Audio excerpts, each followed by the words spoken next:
As you could see in the previous video, renaming events can break things in Windows forms, and you have to be careful about it. It's all because even though we simply drag and drop components on the form, everything is converted to code in the background, and all that code runs when the program starts. You may have wondered what this mysterious InitializeComponent method is, so let's have a closer look, okay?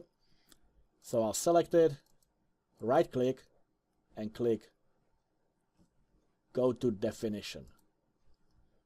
And here you can see that we have all the components, the labels, the groups, the buttons, the text boxes, everything is in here.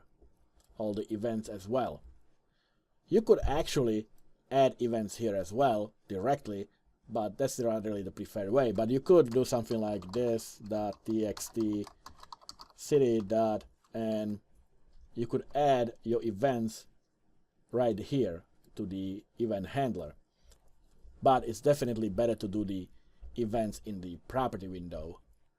But here in this InitializeComponent method, everything that runs on the background that was created with the drag and drop is actually coded. You have the sizes of the elements or of the objects and the positions, and they are being drawn on the form.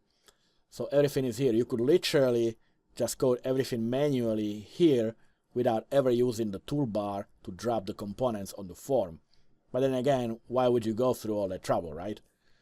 But just remember that when you delete something or rename something, it may not propagate over here to this InitializeComponent method, and all you have to do is come over here and name the affected element or the event or whatever it is that you renamed, and rename it here to the name that you just assigned to it.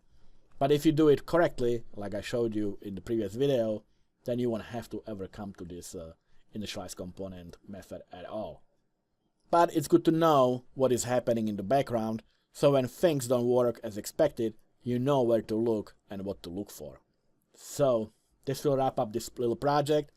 Thank you very much for watching, and I'll see you in the next video.